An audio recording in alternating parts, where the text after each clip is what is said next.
அன்பார்ந்த மாணவ செல்வங்களே வணக்கம்.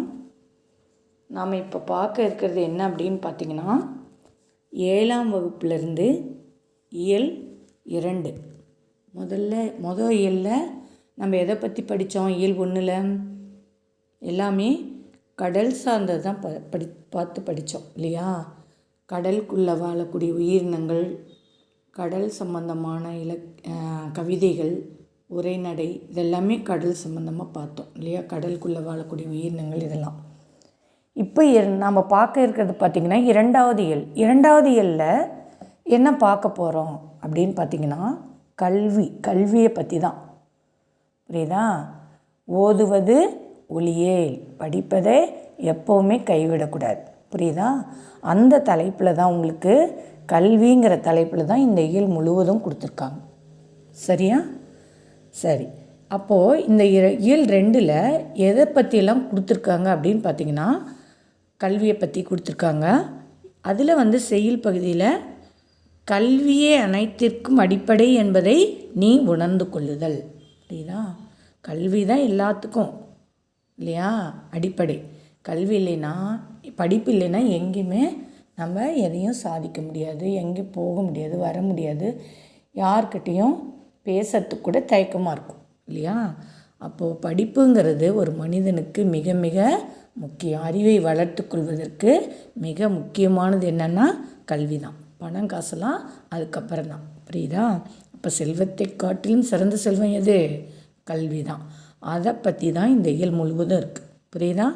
அடுத்தது பாருங்கள், கற்றல் நோக்கங்களில் பாருங்கள்.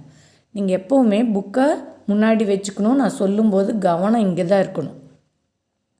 பாருங்கள், எளிய பாடல்களை சீர்பிரித்து படித்து பொருள் கொள்ளுதல். அடுத்த கவிதையிலையும் அதே மாதிரி தான். என்னது? எவ்வளோ பாடல், அதாவது பாடல்களை சீர்பிரித்து ஒவ்வொன்றும், அதாவது சீர் ஒரு சில இடத்துல சேர்த்து கொடுத்துருப்பாங்க. நம்ம பிரித்து படித்து பொருள் புரிந்து கொள்ளக்கூடிய வகையில் இந்த கவிதை பேழைகள் அமைந்திருக்கும்.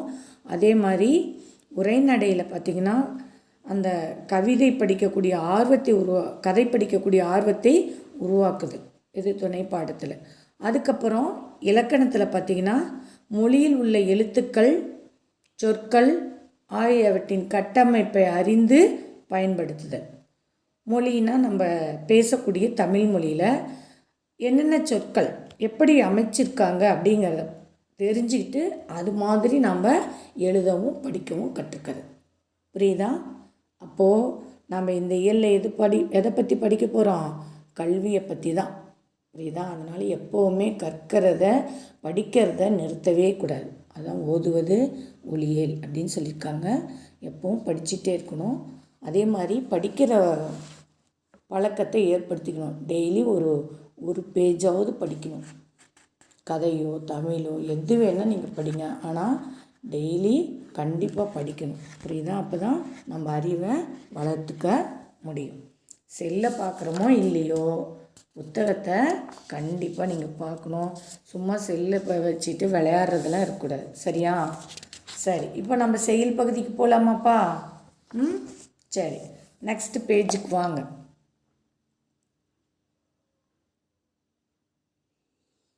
இப்போ இந்த 2வது இயலில் நான் சொல்லியிருக்கேன் கல்வியை பற்றி தான் சொல்லியிருக்காங்க அப்படின்னு இல்லையா? 2வது இயலில் எதை சொல்லியிருக்காங்க அப்படின்னு பார்த்தீங்கன்னா, கவிதை பேழைனா கவிதை பாடல்கள் நிறைந்த புத்தகம்னு நான் ஏற்கனவே சொல்லியிருக்கேன். இதை நம்ம செய்யுள்னு சொல்லலாம். இலக்கிய வடிவில் இருக்கும். எழுத்துக்கள் எல்லாமே நம்ம படித்து அரிய சொற்களுக்கு பொருள் புரிஞ்சுக்கணும். சரியா? சரி, இப்போது இன்பத்தமிழ் கல்வி அப்படின்னு கொடுத்துருக்காங்க. கல்விங்கிறது ஏன் இன்பத்தமிழ்னு கொடுத்துருக்காங்க? நம்ம தமிழ் மொழி இன்பமாக இருக்கும், படிக்கும்போதே நம்மளுக்கு மகிழ்ச்சி ஏற்படுத்தக்கூடியது. அதனால தான் அந்த தமிழ் கல்வியை கற்றுக்கொள்ளுங்கள் அப்படிங்கிறாங்க. புரியுதா? அதை யார் எழுதியிருக்காங்க அப்படின்னு பார்த்தீங்கன்னா, பாரதிதாசன்.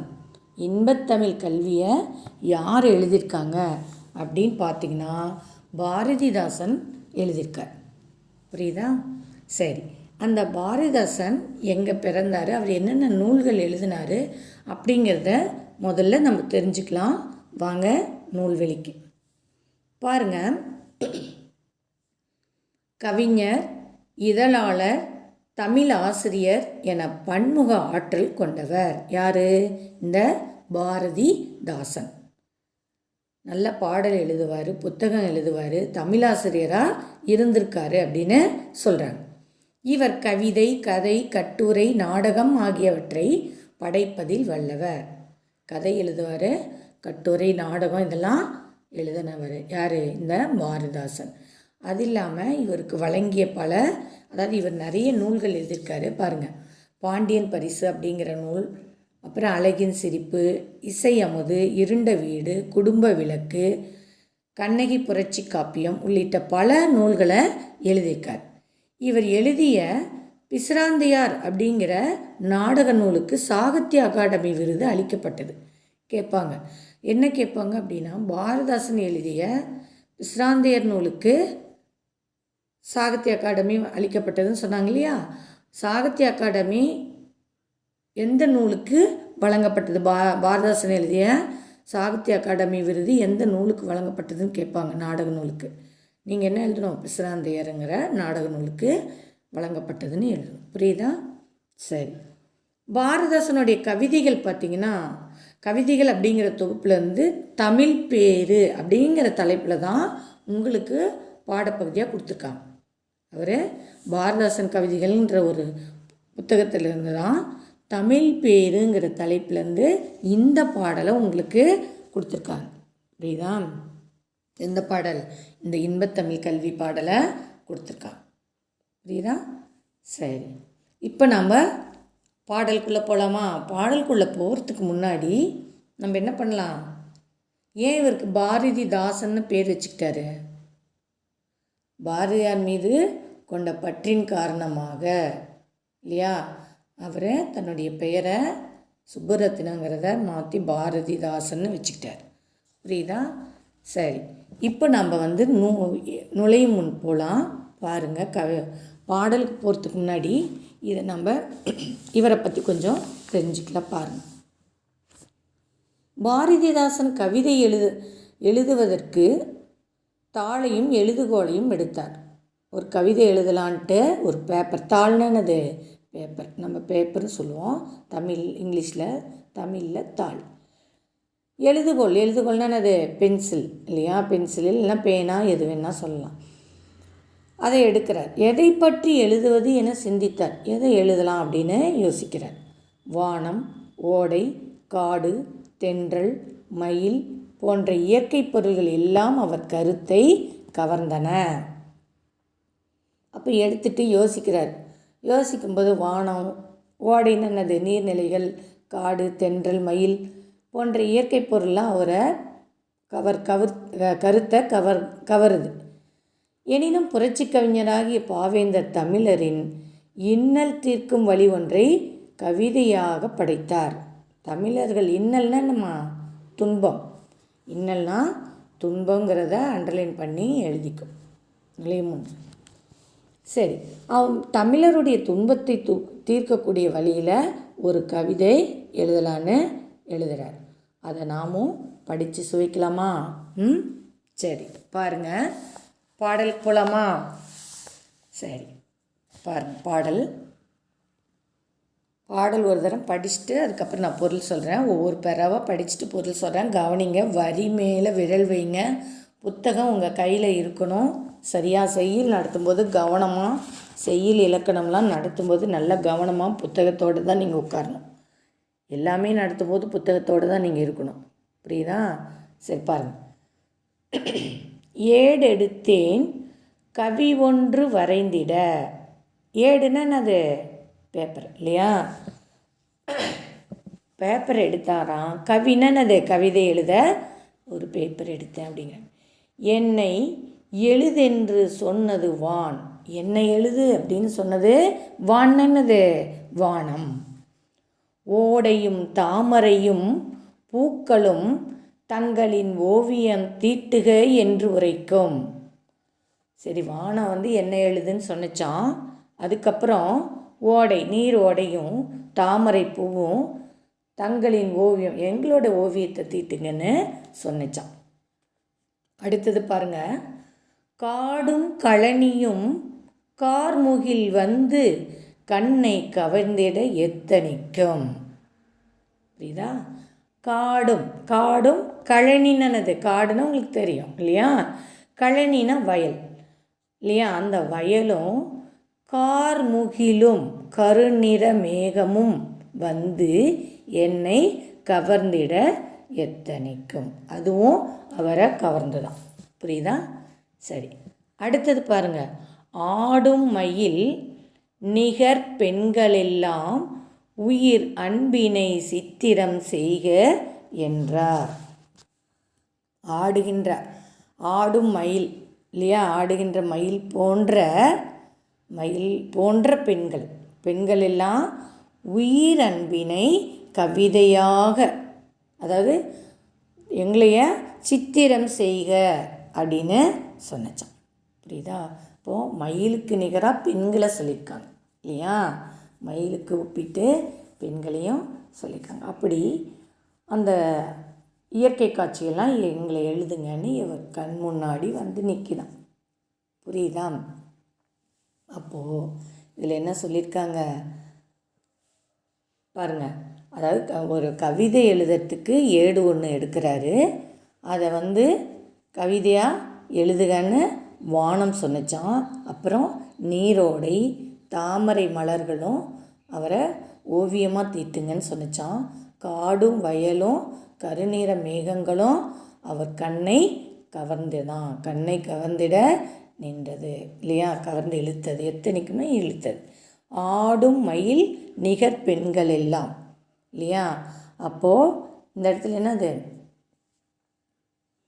ஆடு மயில்னா மயில் போன்ற பெண்கள் அன்பினை கவிதையாக எழுதுங்க, எங்களோட அன்பையும் நீங்கள் கவிதையாக எழுதுங்கன்னு சொன்னிச்சோம். புரியுதா? சரி, அடுத்த பாடலுக்கு போகலாமா? பாருங்க. அடுத்த பேரா பாருங்கள். சோலை குளிர் தரும் தென்றல் வரும் பசுந்தோகை மயில் வரும் அன்னம். சோலை குளிர் தரும் இல்லையா? சோலைன்னா என்னது? பசுமையாக நிறைந்திருக்கக்கூடிய இடம் இல்லையா? பூக்கள், செடிகள், மரங்கள் இதெல்லாம். அப்போது நீர்நிலைகள் நிரம்பிய இடத்துல பசுமை இருக்கக்கூடிய இடம் தான் சோலைன்னு சொல்கிறோம். அது என்னது? குளிர் தரும் தென்றல். அந்த சோலையில் ஜில்லுன்னு காற்று வீசுமா. அப்படிப்பட்ட காற்று வீசக்கூடிய இடம். அதுக்கப்புறம் தென்றல் காற்று வரும். பசுந்தோகை பசுமையான தோகை விரித்து மயில் வரும். அதுக்கப்புறம் அன்னம் வரும், வெண்ணிற அன்னம் வரும். மாலை பொழுதினில் மேற்றிசையில் விழும் மாணிக்க பருதி காட்சி தரும். இப்போ இது காட்சி தரும்.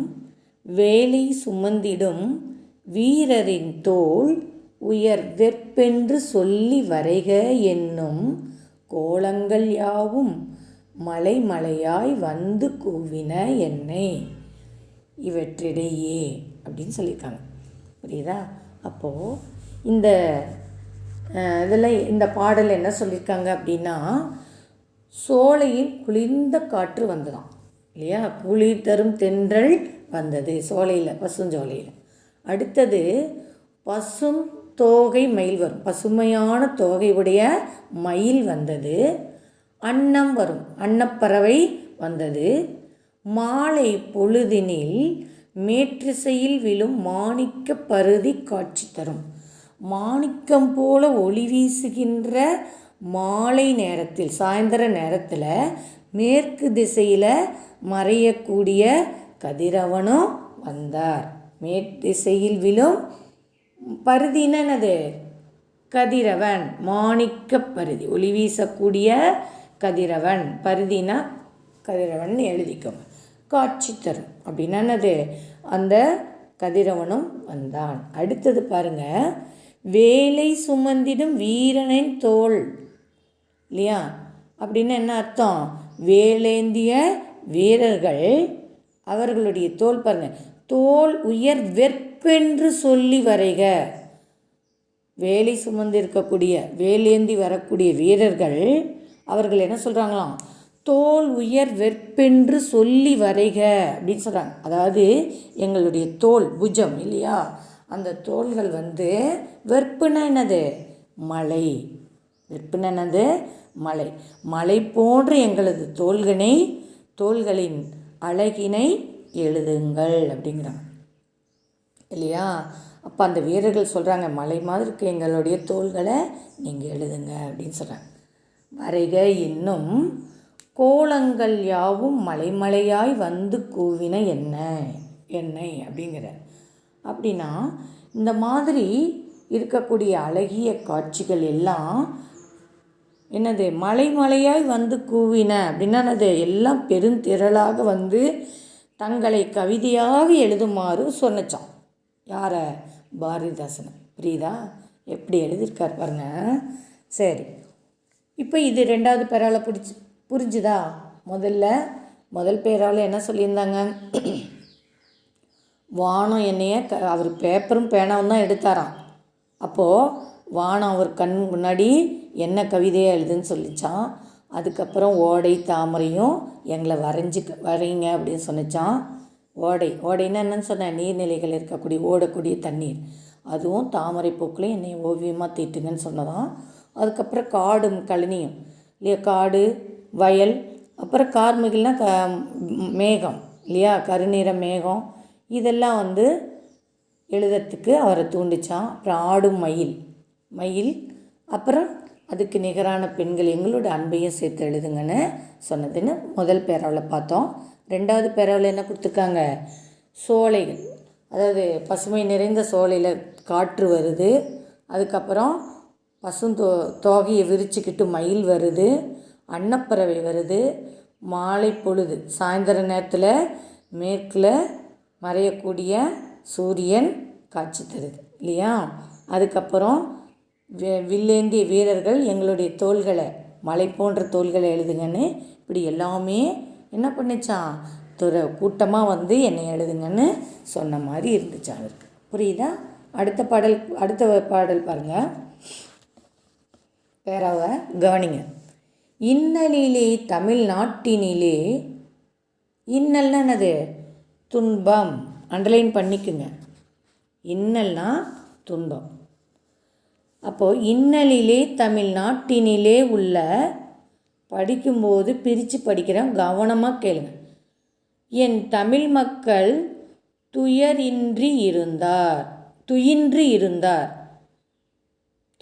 இருந்தார் அன்னதோர் காட்சி இரக்கம் உண்டாகி என என் ஆவியில் கலந்ததுவே. அதாவது என்ன சொல்கிறாரு அப்படின்னா, ஆனால் இதுக்கு இடையில் துன்பத்தில் கிடக்கக்கூடிய என்னுடைய தமிழ்நாட்டு மக்கள் இல்லையா, இன்னல்லாம் அது இன்னலிலே தமிழ்நாட்டினிலே உள்ள என் தமிழ் மக்கள் அப்படின்னு சொல்கிறார் இல்லையா. துன்பத்தில் கிடக்கக்கூடிய என்னுடைய தமிழ்நாட்டு மக்கள் உறங்கியிருந்தார். துயின்றிருந்தார் என்ன அர்த்தம், அந்த இடத்துல உறங்கி இருந்தார். எதில், அறியாமையினால், எதுவுமே தெரியாமல் தூங்கிக்கிட்டு இருக்கிறாங்க. துன்பத்தில் தமிழ்நாட்டில் இருக்கக்கூடிய மக்கள் அறியாமையால் தூங்கிட்டுருக்காங்க அப்படின்னு சொல்கிறார். அன்னதோர் காட்சி இரக்கமுண்டாகி இல்லையா, அந்த காட்சி, அன்னதோர் காட்சினா அந்த காட்சியானது அவருடைய மனதில் இரக்கத்தை உண்டாக்கி, புரியுதா, அன்னதோர் காட்சி இரக்கமுண்டாக்கி என் ஆவியில் கலந்ததுவே, என்னுடைய உயிரில் கலந்துருச்சு அப்படின்னு சொல்கிறார். இன்பத்தமிழ் கல்வியாவும் கற்றவர் என்று உரைக்கும் நிலை எய்திவிட்டால். இந்த துன்பம் நீங்கணும்னா எல்லாரும் இன்பத்தமிழ் கல்வியை கற்றவர்கள் என்னும் நிலை ஏற்பட வேண்டும். எல்லாரும் படிக்கணும், நம்ம தமிழை எல்லாரும் படித்து தெரிஞ்சுக்கணும் அப்படின்னு அவர் சொல்கிறார். இன்பத்தமிழ் கல்வி யாவரும், இந்த மாதிரி தமிழ் கல்வி எல்லாரும் கற்றுக்கிட்டாங்கன்னா கற்றவர் என்று உரைக்கும் நிலை எய்திவிட்டார். எல்லாரும் படித்தவங்கன்ற நிலையை எய்திட்டாங்கன்னா துன்பங்கள் நீங்கும், சுகம் வரும், நெஞ்சில் தூய்மை உண்டாகும், வீரம் வரும் அப்படின்னு பாரதியார் சொல்லியிருக்கார். அப்போது எல்லாரும் கல்வியை கற்றவர்கள் அப்படிங்கிற நிலைமை வந்துருச்சுன்னா, அந்த நிலை ஏற்பட்டால் வாழ்க்கையில் துன்பம் போயிடும், நெஞ்சில் தூய்மை உண்டாயிடும், வீரம் தானாக வந்துடும். புரியுதா அப்படின்னு சொல்லியிருக்கார். புரியுதா? அப்போது எல்லாரும் படிச்சிட்டாங்கனாவே அவங்க வாழ்க்கையில் எது இல்லை, துன்பங்கள் இல்லை இல்லையா, சுகம் வந்து நெஞ்சில் குடிக்கொண்டுடும். அப்புறம் நெஞ்சினில் தூய்மை உண்டாயிடும் இல்லையா, உள்ளத்தில் தூய்மை வந்துடும், வீரமும் சேர்ந்து வந்துடும். இதெல்லாம் கல்வி கற்றுக்கிட்டோம்னா இதெல்லாம் நமக்கு வந்துடும்னு சொல்கிறார். புரியுதா? அப்போது இந்த கல்விங்கிறத முக்கியத்துவத்தை சொல்லியிருக்கார். புரியுதா? அப்போது இந்த பாட்டை எடுக்கும்போது இதெல்லாம் வந்துச்சு. இதெல்லாம் வந்தது, வானம் வந்தது, ஓடை வந்தது, தாமரை பூக்கள் வந்தது, இதெல்லாம் என்னை வந்து கவிதை எழுதுங்கன்னு வந்தது. இருந்தாலும் இந்த துன்பங்களுக்கு இடையில் தமிழ்நாட்டில் உள்ள மக்கள் எல்லாம் என்ன பண்ணிகிட்ருக்காங்க, அறியாமையால் தூங்கிட்டுருக்காங்க. அறியாமைன்னா என்ன, படிக்காமல் இருக்கிறதுனால அவங்களுக்கு எதுவுமே தெரியாமல் இருக்குது. அந்த காட்சி என்னுடைய மனதில் இரக்கத்தை உண்டாக்கி என் உயிரில் வந்து கலந்துருச்சு. அதனால் இன்பமெல்லாம் இந்த துன்பமெல்லாம் மறையணுன்னா நம்ம படிக்கணும்.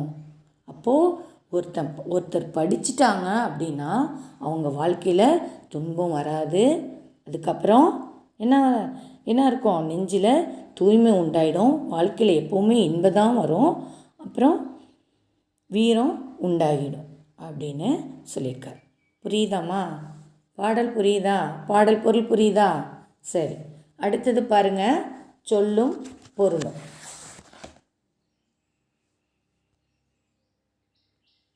பாருங்கள், நெக்ஸ்ட் பேஜு, சொல்லும் பொருளும் பாருங்கள்.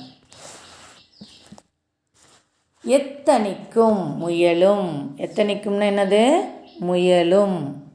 அடுத்தது பாருங்கள், வெற்பு அப்படின்னு என்னது, மழை.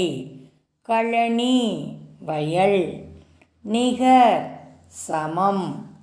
பரிதி, கதிரவன். இதெல்லாம் நான் உங்களுக்கு சொல்லியிருக்கேன், நடத்தும் போதே அண்டர்லைன் பண்ணி மேலே எழுதிக்கோங்கன்னு. அன்னதோர், அன்னதோர்னா அப்படி ஒரு. புரியுதா?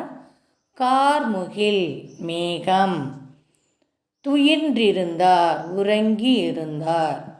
அறியாமையால் உறங்கியிருந்தார் நான் சொன்னேன்ல, அது துயின்றிருந்தார். அடுத்தது பாடலோடைய பொருள். நம்ம இப்போ பார்த்த 3 பேராவுக்கும் உரிய பொருள் இங்கே கொடுத்துருக்காங்க. ஏற்கனவே நான் சொல்லியிருக்கேன், இருந்தாலும் ஒரு தரம் படிக்கிறேன், நீங்கள் நினைவில் வச்சுக்கோங்க. கவிதை எழுத ஏடு ஒன்று எடுத்தேன், என்னை கவிதையாக எழுதுக என்று வானம் கூறியது. கவிதையாக எழுதுங்கன்னு வானம் சொன்னச்சு. நீரோடையும் தாமரை மலர்களும் எங்களை கவி ஓவியமாக தீட்டுக என்றன. காடும் வயல்களும் கருநிற மேகங்களும் என் கண்களை கவர்ந்து கவிதையில் இடம்பெற முயன்றன. ஆடும் மயில் போன்ற பெண்கள் அன்பினை கவிதையாக எழுதுக என்றனர். புரியுதா? இது ஃபஸ்ட்டு பாடலுடைய பொருள். 2வது பாடலுடைய பொருள் பாருங்கள். சோலையில் குளிர்ந்த தென்றல் வந்தது, பசுமையான தோகையுடைய மயில் வந்தது, அன்னம் வந்தது, மாணிக்கம் போல ஒளி வீசும் மாலையில் மேற்கு திசையில் மறைகின்ற கதிரவனும் வந்தான். வேலேந்திய வீரர்கள் மலை போன்ற எங்களது தோள்களின் அழகினை எழுதுங்கள் அப்படின்னு சொன்னாங்க. இவ்வாறு அழகிய காட்சிகள் எல்லாம் பெருந்திரளாகலன்னு என்ன அர்த்தம், கூட்டமாக வந்து தங்களை கவிதையாக எழுதுமாறு கூறின. புரியுதா?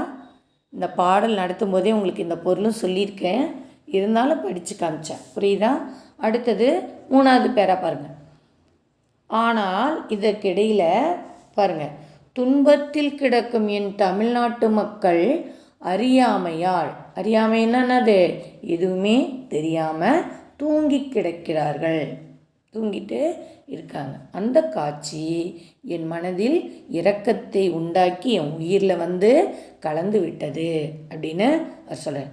இத்துன்பம் நீங்க வேண்டும் என்றால், இத்துன்பம் நீங்க அனைவரும் இன்பத்தமிழ் கல்வியை கற்றவர்கள் படித்தவர்கள் என்னும் நிலை ஏற்பட வேண்டும். எல்லாருமே தமிழ்நாட்டில் இருக்கவங்க எல்லாருமே படித்தவங்கன்ற நிலை எப்போ வருதோ அப்போது அந்த நிலை ஏற்பட்டால் அவங்களுடைய வாழ்க்கையில் துன்பங்கள் நீங்கிவிடும், துன்பங்கள் போயிடும், நெஞ்சில் தூய்மை உண்டாகிடும், வீரமும் வந்து சேர்ந்துடும் அப்படின்னு சொல்லியிருக்கு.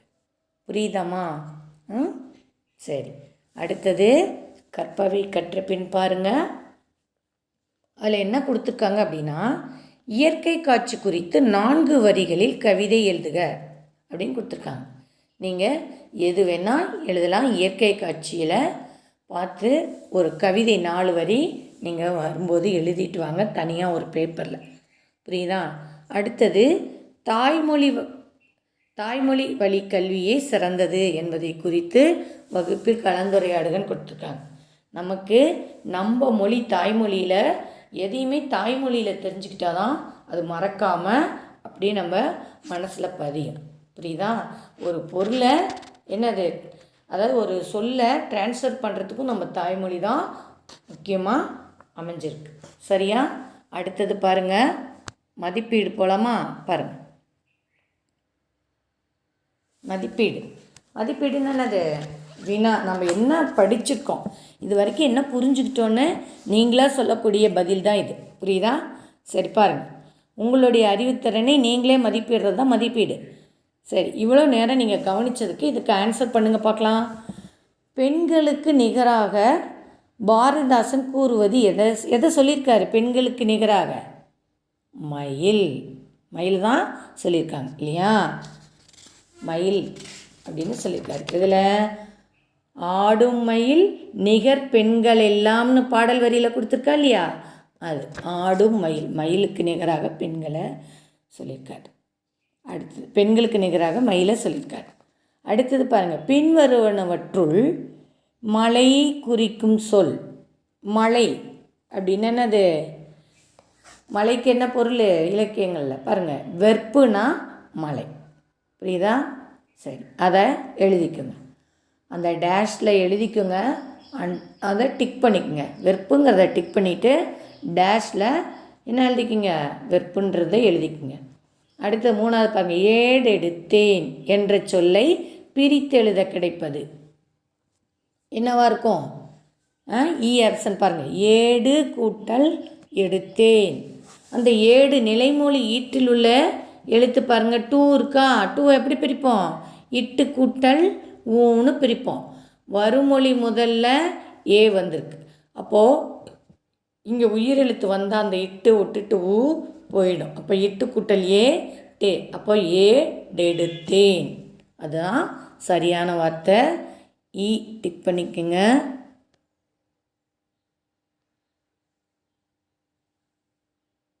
இது இ டிக் பண்ணிக்கோங்க. சரியா? அடுத்தது பாருங்கள், துயின்றிருந்தார் என்னும் சொல்லை பிரித்து எழுத கிடைப்பது. துயின்று கூட்டல் இருந்தார், அதுவும் அதே மாதிரி தான். ரூ நிலைமொழி ஈட்டில் உள்ள எழுத்து பாருங்கள், ரூ. இரு கூட்டல் ஊ, அந்த உகரம் வருமொழி முதல்ல ஈங்கிற உயிரெழுத்து வந்தால் இந்த இரு கூட்டல் ஊ உகரம் போயிடும். அப்புறம் இரு கூட்டல் ஈ ரீன்னு மாறிடும். அப்போது ஃபஸ்ட்டு ஒன் தான் கரெக்டு, ஆனா. அடுத்தது பாருங்கள், என்று கூட்டல் உரைக்கும் என்பதனை சேர்த்தெழுத கிடைக்கும் சொல் என்றுரைக்கும். புரியுதா? அப்போ இதே மாதிரி தான் இங்கேயும் என்னது? இரு கூட்டல் ஊ ரூ என்று அப்படிங்கிறதுல நிலைமொழியில் வருமொழி முதல்ல ஊ வந்திருக்கு, இந்த ஊ போயிடும். அப்போ இரு கூட்டல் ஊ ரூன்னு மாறிடும். புரியுதா? சரி, அடுத்தது பொறுத்துக. கழனின்னு என்னது? வயல். குறிச்சிக்குங்க, கழனி வயல். அடுத்தது நிகர் சமம். சமம். அடுத்தது பருதி கதிரவன். அடுத்தது முகில் மேகம். டிக் பண்ணிங்க, இல்லைன்னா நம்பர் போட்டுக்குங்க. சரியா? அடுத்தது பாருங்கள், குருவினா. பாரதிதாசன் மனதை கவர முயன்ற இயற்கை பொருள்கள் யாவைன்னு கேட்டிருக்காங்க. என்னது இயற்கை பொருள்கள்? பாருங்கள், உங்களுக்கு முன்னாடி நுழையும் முன்னில் கொடுத்துருக்காங்க பாருங்கள். வானம் இருக்கா? நான் நோட் பண்ணுறேன் பாருங்கள். வானம், இங்கேருந்து வானம், ஓடை, காடு, தென்றல், மயில் போன்ற இயற்கை பொருள்கள் எல்லாம் அவர் கருத்தை கவர்ந்தனன்னு இருக்கா? அதை குறிச்சிக்குங்க. எனக்கு இது அண்டர்லைன் பண்ண வரல, அதனால் நான் சொல்கிறேன், நீங்கள் குறிச்சிக்குங்க. சரியா? அடுத்தது பாருங்கள், தமிழ்மொழி கல்வி பயில்வதால் உண்டாகும் நன்மைகள் எவை எவை என பாரதிதாசன் குறிப்பிடுகிறார். தமிழ்மொழி படிக்கிறதுனால என்னெல்லாம் நம்மளுக்கு நன்மை உண்டாகும் அப்படின்னு சொல்லியிருக்காரு. நான் தான் லாஸ்ட் பேரை பார்த்தோமா இல்லையா? பாருங்கள், லாஸ்ட் பேராவில் கொடுத்துருக்காங்களா? இன்பத்தமிழ் கற்றவர்கள் என்னும் நிலை ஏற்பட வேண்டும். இந்த துன்பம் நீங்கணும்னா இல்லையா, என்ன கேட்டிருக்காங்க? பயில்வதால் உண்டாகும் நன்மைகள் எவை எவை அப்படின்னு கேட்டிருக்காங்க. பாருங்கள், நீங்கள் கொஸ்டினில் இருக்கிறத எழுதிட்டு எழுதணும். தமிழ்மொழி கல்வி பயில்வதால் உண்டாகும் நன்மைகள்னு போட்டுட்டு இங்கே பாருங்கள் கொடுத்துருக்காங்க. வாழ்வில் துன்பங்கள் நீங்கிவிடும், நெஞ்சில் தூய்மை உண்டாகிவிடும், வீரம். இது வரைக்கும் நீங்கள் எழுதணும். வீரம் வரும். புரியுதா? வாழ்வில் துன்பங்கள் நீங்கிடும், நெஞ்சில் தூய்மை உண்டாகும், வீரம் வரும்ன்றதை எழுதணும். புரியுதா? இதுதான் 2வது கொஸ்டினுக்குரிய ஆன்சரு.